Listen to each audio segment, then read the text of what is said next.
আসসালামু আলাইকুম। Career connect পডকাস্টে স্বাগত। আজকের এপিসোডে আছি আমি লামিহা জান্নাত মেঘা এবং আজকে আমরা পেয়েছি সম্মানিত বিশেষ অতিথি প্রফেসর মোহাম্মদ শাহ আলম স্যার। তিনি একজন প্রবীণ অভিজ্ঞ সবার প্রিয় বাংলা শিক্ষক, যিনি দীর্ঘ 40 বছর ভালোবেসে পড়িয়েছেন বাংলা ভাষা, সাহিত্য ও সংস্কৃতিকে। শুধু শিক্ষক নন, তিনি আজও বিভিন্ন সাংস্কৃতিক সংগঠন, সাহিত্য চক্র এবং সামাজিক কার্যক্রমের সাথে যুক্ত। আজ আমরা কথা বলবো বর্তমান যুব সমাজের ভাষা, সংস্কৃতি চর্চা, নৈতিকতা ও কেরিয়ার উন্নয়নে তাদের মানসিক প্রস্তুতি নিয়ে। চলুন তাহলে শুরু করি। স্যার, কেরিয়ার কানেক্ট পডকাস্টে আপনাকে আন্তরিক স্বাগত জানাচ্ছি। আপনি কেমন আছেন স্যার? আমিও সবাইকে ধন্যবাদ জানাচ্ছি এই প্রোগ্রামে আমাকে আমন্ত্রণ জানানোর জন্য। আল্লাহর রহমতে ভালো আছি। স্যার, আপনি বহু দশক শিক্ষকতা করেছেন। আপনার অভিজ্ঞতায় আজকে তরুণদের মাঝে ভাষা সংস্কৃতি চর্চা কেন কমে গেছে? কারণ তো একটা নয়, এগুলো বিষয়ে আসলে বর্তমান যে সময়, এই সময়ে আমরা একটা বলতে পারি যান্ত্রিক সময়, প্রযুক্তির সময়। এই প্রযুক্তির যে অধিক ব্যবহার এবং নানামাত্রিক ব্যবহার, এবং সেই ব্যবহারের কারণে আমার বিশেষ করে যদি বাংলা ভাষার কথা বলি, এই প্রযুক্তির সাথে বাংলা ভাষার যে ব্যবহারটা, সেটা কিন্তু যথাযথ হচ্ছে না। তো যে কারণে আমরা দেখি যে ওই প্রযুক্তির সাথে তাল মিলিয়ে চলতে গিয়ে আমাদের যারা তরুণ আছে তারা একটা মিশ্র ভাষা বলার চেষ্টা করে, কখনো কখনো বাইরের ভাষাকে তারা বেশি করে একটু বলার চেষ্টা করে। লেখার ক্ষেত্রেও আমরা দেখি যে তারা অনেকগুলো সংক্ষিপ্ত রূপায়ণ করে ফেলেছে আমাদের এই ভাষার। এগুলো কিছু কিছু কারণে তারা অনেকে আবার মনে করে যে ইংরেজি শিখলে বোধহয় খুব বেশি প্রাধান্য পাওয়া যাবে, সেই জন্য তারা বাংলাটাকে অনেক সময় একটু দূরে রাখার চেষ্টা করে। এগুলো কারণেই আমরা দেখি যে তরুণরা বাংলা ভাষাকে ভালোবেসে যেভাবে ব্যবহার করার কথা ছিল সেটা অতটা করতে চায় না বা করে না। এটা আমার কাছে মনে হয় যে এই কারণেই তরুণদের এই বাংলা ভাষা ব্যবহারের ক্ষেত্রে যতটা আন্তরিকতা থাকার দরকার সেটা আমরা পাই না। স্যার, আমাদের পডকাস্ট মূলত দক্ষতা উন্নয়ন নিয়ে। অনেকেই ভাবে ইংরেজি জানলেই যথেষ্ট। বাংলা ভাষার দক্ষতা ও কম্পিউটারের দক্ষতা কি আসলেই ক্যারিয়ারে সাহায্য করে স্যার? অবশ্যই করে, কারণ বাংলা ভাষা হচ্ছে আমাদের মাতৃভাষা। বাংলা ভাষায় মনের ভাব প্রকাশ করা, কথা বলা, বিচার বিশ্লেষণ করা, গবেষণা করা, এবং বাংলা ভাষার মধ্য দিয়ে আমার সৃজনশীলতার বিকাশ যতটা সহজ, ইংরেজি বা অন্য ভাষা কিন্তু অতটা সহজ নয়। এবং কম্পিউটার তো এখন আমাদের জীবনের সাথে খুব ঘনিষ্ঠ করে যুক্ত হয়ে গেছে, এবং কম্পিউটার শিক্ষার মধ্য দিয়ে আমাদের তরুণরা নানাভাবে কাজ করার সুযোগ পাচ্ছে, এবং তারা এই প্রশিক্ষণ নিয়ে কম্পিউটার ব্যবহারের মধ্য দিয়ে তাদের ভবিষ্যৎ গড়বার ক্ষেত্রে তারা অনেক সহায়ক মানে হচ্ছে কম্পিউটার।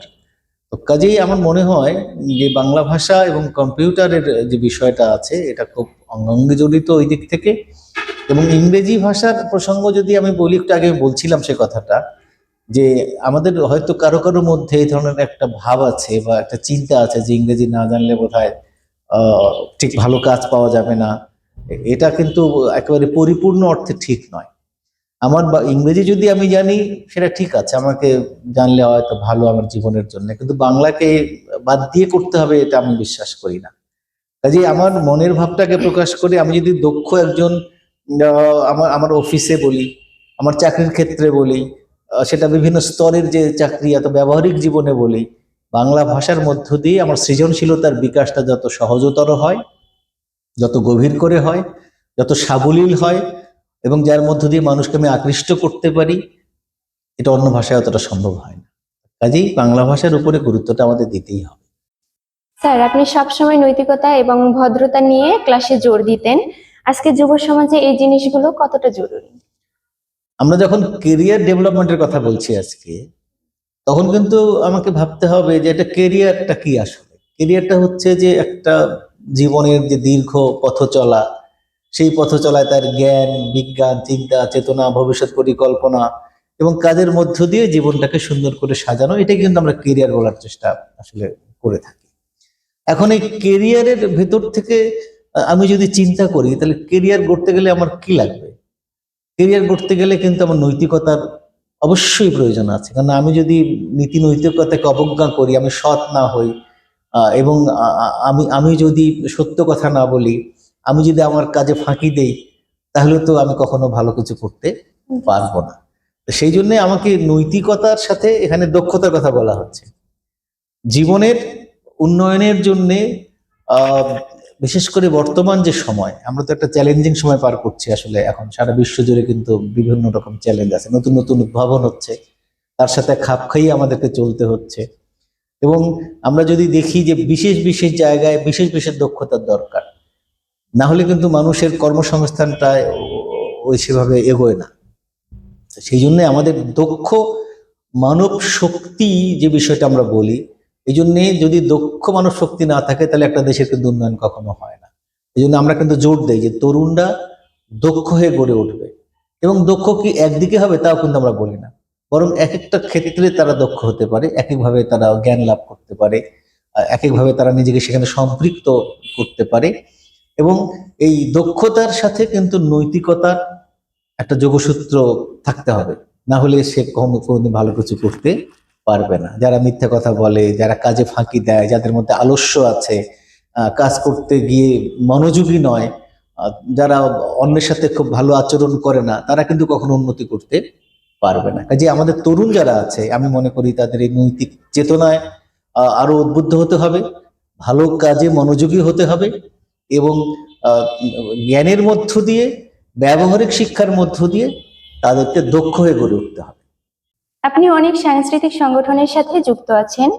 শিল্প, সাহিত্য, সংস্কৃতি চর্চা কিভাবে তরুণদের সৃজনশীলতা বাড়ায়? হ্যাঁ, একটা ভালো প্রশ্ন। আসলে জীবনের সামগ্রিক রূপায়ণ আমি কোথায় পাই? সংস্কৃতিতে পাই।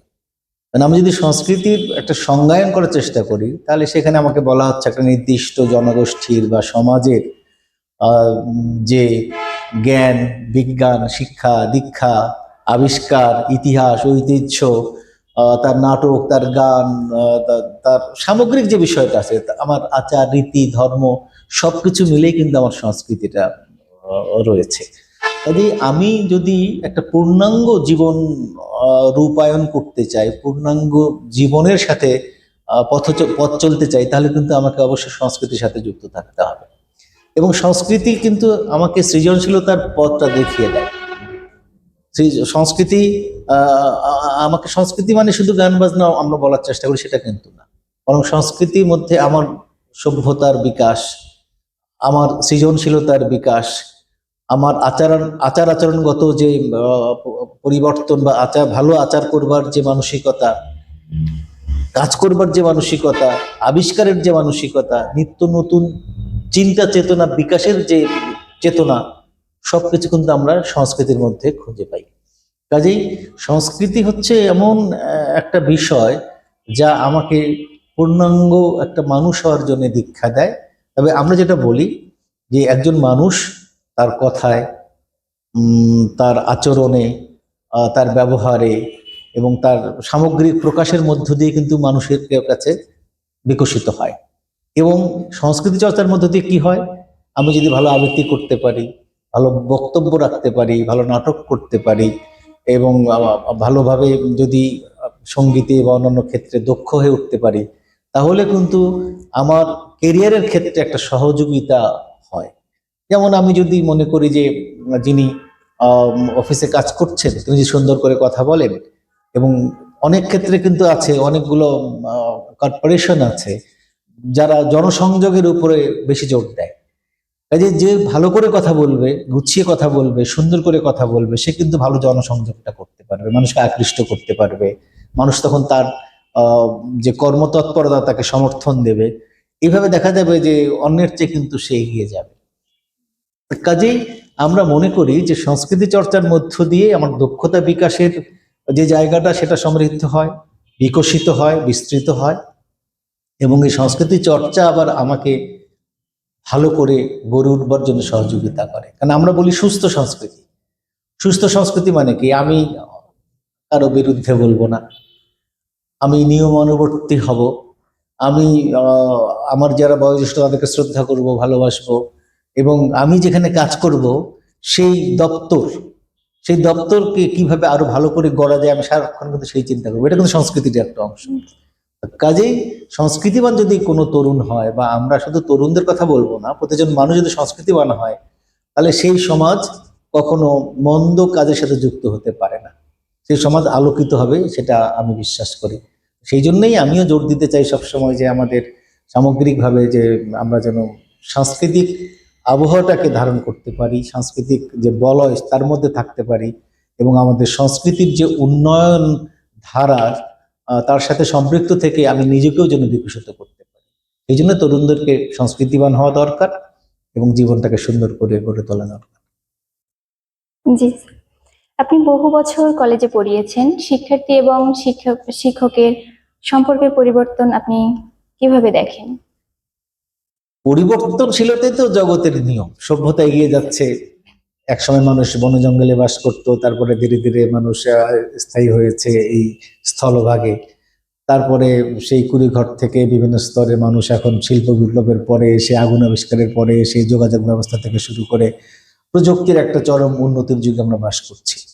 কাজেই শিক্ষকতার ক্ষেত্রেও ছাত্র শিক্ষকের যে সম্পর্ক, আমরা তো এটা সবসময় মনে করি যে সন্তান এবং পিতার যে সম্পর্ক, শিক্ষক ছাত্রের সম্পর্কটা কিন্তু সেই রকমই বলে আমরা মনে করি সবসময়। এখন পরিবর্তন কেন হচ্ছে? অনেকে বলার চেষ্টা করেন যে বর্তমান সময়ে যেমন আমাদের মোবাইল সংস্কৃতি, বিশেষ করে যান্ত্রিক এই সংস্কৃতি, এবং মানুষের মধ্যে ভালোবাসার গভীরতাটা অনেকটা কমে যাচ্ছে, যার জন্য আমরা হয়তো আচার আচরণে লোক দেখানো কিছু আচরণ করছি, যেভাবে মনের দিক থেকে শ্রদ্ধা দেখানোর কথা সেটা হয়তো কখনো কখনো আমরা পারছি না। এই বিষয়গুলো ঘটছে, কিছু কিছু পরিবর্তন। এটা হয়তো আগের শিক্ষক বা ছাত্রের যে সম্পর্ক তার চেয়ে কিন্তু কিছুটা ঘাটতি অবশ্যই মনে হয় এখনকার সময়, শিক্ষকরাও বলেন, ছাত্ররাও বলেন, এখনকার সময় যারা আছেন। তবে আমি মনে করি হতাশ হওয়া চলবে না, তাদেরকে বোঝানোর চেষ্টা করতে হবে যে শিক্ষক তোমার অভিভাবক, তিনি তোমার কখনো মন্দ চান না, তোমার খারাপ কিছু হোক সেটা তিনি কখনো কামনা করেন না। কাজেই তরুণ যারা শিক্ষার্থী আছে, আমি মনে করি যে তারা যেন যারা শিক্ষক তাদেরকে ভালোবাসে, তাদেরকে শ্রদ্ধা করে, তাদের কথা শোনে, এবং একজন তরুণের উচিত শিক্ষকের কাছ থেকে জ্ঞান নেয়া, এবং শিক্ষকের কাছ থেকে জ্ঞান নিয়ে সেই জ্ঞানে নিজেকে আলোকিত করবার চেষ্টা করা, তাহলে কিন্তু সে বড় হয়ে উঠবে, নাহলে তো হবে না। এই জন্যে পরিবর্তন যা কিছু ঘটুক না কেন, আমরা সেখান থেকে আশাবাদ ব্যক্ত করছি যে ছাত্র শিক্ষকের সম্পর্কটা খুব নিবিড় হবে, ঘনিষ্ঠ হবে, এবং শিক্ষক ক্লাসে যেভাবে পড়াবার চেষ্টা করবেন, ছাত্র সেখান থেকে জ্ঞানী গরিমায় আলোকিত হবে, উন্নত হবে, নিজেকে বিকশিত করার জন্য সে সচেষ্ট হবে। এটাই কিন্তু সমাজ গঠনের জন্য খুব বেশি করে দরকার এখন আমার কাছে। স্যার, আপনি তো জানেন youth career and development organisation এই সংস্থার মূল লক্ষ্য হচ্ছে যুব সমাজকে দক্ষতা উন্নয়ন প্রশিক্ষণ দেওয়া এবং কর্মসংস্থান ও উদ্যোক্তা তৈরি করা। আগামী দিনগুলোতে যুব সমাজকে এগিয়ে নিতে আমাদের প্রতিষ্ঠান ও যুব সমাজকে আপনি কি কোনো পরামর্শ দিতে চান? হ্যাঁ, আমি কিছু তাদেরকে পরামর্শ দিতে চাই যে ইয়ুথ কেরিয়ার অ্যান্ড ডেভেলপমেন্ট হাবের যে মূল উদ্দেশ্য বা লক্ষ্য, যে আমাদের ইয়ুথরা যেন তাদের ভালো কেরিয়ারটা গড়তে পারে, সেই চেষ্টা, তাদের যে আগ্রহ বা সদিচ্ছা বা কর্মকাণ্ড, আমি এটাকে সাধুবাদ জানাই প্রথমত। আসলে এখানে একটি প্রসঙ্গ এসেছে প্রশিক্ষণ। প্রশিক্ষণ ছাড়া দক্ষতা অর্জন করা কখনো সম্ভব নয়। আমি যাই করি না কেন, ভালো প্রশিক্ষণ দিলে আমি ভালো হয়ে উঠবো, আরো দক্ষ হবো, এটাই কিন্তু স্বাভাবিক। এবং তরুণদেরকে এই প্রশিক্ষণ নেওয়া উচিত বলে আমি মনে করি। এটা আমার আহ্বান থাকবে, তারা যেন প্রশিক্ষণ গ্রহণ করে। এবং একটা কেরিয়ার গড়তে গেলে অনেকগুলো বিষয় কিন্তু থাকে, যেমন প্রথমত হচ্ছে তার আগ্রহ। একজন তরুণের উচিত যে কোন কাজটা সে বেছে নেবে তার একটা আগ্রহ থাকা দরকার। দ্বিতীয়ত তার হচ্ছে পরিকল্পনা কি, সে জীবনে কোন পথে যেতে চায়। এবং পরিকল্পনা কিন্তু একরকম হয় না, আমি মনে করি 3 রকমের পরিকল্পনা হওয়া দরকার। একটা স্বল্প মেয়াদি, একটা মধ্যমেয়াদী, একটা হচ্ছে দীর্ঘমেয়াদী। এখন এই জন্যে এই প্রশিক্ষণের মধ্যে তাদেরকে বোঝাইতে হবে যে সে কোন পরিকল্পনায় থাকতে চায়, স্বল্পমেয়াদী, মধ্যমেয়াদী নাকি দীর্ঘমেয়াদী। এই পরিকল্পনাগুলোর দিক প্রশিক্ষণের মধ্যে তাদেরকে দেওয়ার চেষ্টাটা করতে হবে। এবং যে আমি একটু আগে যেমন করে বলছিলাম যে সময়ানুবর্তিতা থেকে শুরু করে কাজ করার আগ্রহ, সেটা এনজিও হোক, সরকারি কোনো প্রতিষ্ঠান হোক, স্কুল হোক, কলেজ হোক, সরকারি দপ্তর হোক, সব ক্ষেত্রেই কিন্তু দরকার হচ্ছে যে একটা অভিজ্ঞতা নিয়ে যথাযথ কাজ করা। কাজে তার মধ্যে কাজ করতে গেলে কি কি গুণ দরকার? সহনশীলতা দরকার, কাজের প্রতি আগ্রহ বেশি করে দরকার। আমি যদি আহ, আমার আচার ব্যবহারটা ভালো হওয়া দরকার। আমার যারা কলিগ থাকবে তাদের সাথে যদি আমি ভালো ব্যবহার না করি তাহলে তো আমার ওইখানে কাজ করা সম্ভব আসলে হবে না। এই জন্যে এবং ধৈর্য দরকার। একটা কাজ করতে গেলে আজকে বড়লোক হয়ে যাব, আমাকে এখানে ট্রেনিং দিল, কালকে উদ্যোক্তা হয়ে আমি বিল গেটস হয়ে যাব, ধনী হয়ে যাব, এরকম চিন্তা করলে হবে না। আমাকে ধাপে ধাপে এগোতে হবে, ধৈর্য ধরে একটার পর একটা মানে পরিশ্রম করে কাজের প্রতি আন্তরিকতা রেখে নিষ্ঠা রেখে আমাকে সামনে এগিয়ে যাওয়ার চেষ্টাটা করতে হবে। এবং আমি আগে বলছিলাম সততা দরকার, নৈতিকতা, যেগুলো আমরা কথা বলছি। কাজে সামগ্রিকভাবে আমি যদি প্রশিক্ষিত হই, দক্ষতা অর্জন করতে চাই, তাহলে এই চিন্তাগুলো আমাকে কিন্তু করতে হবে যে আমাকে ভালো কাজ করে ধৈর্য নিয়ে ভবিষ্যৎ একটা পরিকল্পনা রেখে তারপর আমি যে কেরিয়ারটা গড়তে চাচ্ছি সেই কেরিয়ার গড়ার কাজে মনোযোগী হতে হবে। কাজেই এই যে যে আমরা যে এই কাজটা যে হচ্ছে এখানে প্রশিক্ষণের কাজ, এটি একটা ইতিবাচক দৃষ্টিভঙ্গিতে আমি বিচার করতে চাই। এবং আমি মনে করি বর্তমান তরুণরা যদি এর সাথে যুক্ত হয় এবং তারা যদি প্রশিক্ষণগুলো নিতে পারে, তাহলে আশা করা যায় যে তারা নিজেরাই একজন ভালো উদ্যোক্তা হতে পারবে, একজন ভালো দক্ষ কর্মী হতে পারবে, এবং তাদের কেরিয়ার গড়বার যে আগ্রহ, সেটা শুধু আগ্রহে থাকবে না, সেটা যথাযথ বাস্তবায়িত হবে এবং জীবন চলার পথের যে দুরূহ অবস্থা সেটা আরো সহজতর হবে, আরো মসৃণ হবে বলে আমার কাছে মনে হয়। স্যার, আজকের কথাগুলো শুধু কেরিয়ার নয়, জীবন গঠনের গভীর শিক্ষা দিল। যুব সমাজ, ভাষা, সংস্কৃতি, নৈতিকতা এবং স্কিল সবকিছুর সমন্বয়ে এক সফল ভবিষ্যৎ সম্ভব। কেরিয়ার কানেক্ট পডকাস্টে সময় দেওয়ার জন্য আপনাকে অসংখ্য ধন্যবাদ স্যার। আমিও ধন্যবাদ জানাচ্ছি যারা আমার কথাগুলো এতক্ষণ শুনেছেন তাদেরকে। এবং আমার আশাবাদ থাকবে আমাদের তরুণরা কখনো পিছিয়ে যাবে না, কারণ তারুণ্য শক্তি জাগরণের মধ্য দিয়েই কিন্তু আমরা একটা সুন্দর দেশ, সুন্দর সমাজ গঠন করতে পারি। এই তরুণরা কখনো হেরে যায় না। আমি আশা করব তারা কখনো হতাশ হবে না, বরং এরকম প্রশিক্ষণ গ্রহণ করে একটা আশাবাদী জীবনের মধ্য দিয়ে তাদের কেরিয়ারটাকে তারা সুন্দর করে গড়ে তুলবে। আমি আবারও সবাইকে ধন্যবাদ জানাচ্ছি। ধন্যবাদ সবাইকে। Career connect powered by YCDO. পরবর্তী এপিসোডে আবারও দেখা হবে। Stay inspired, stay skilled. আল্লাহ হাফেজ।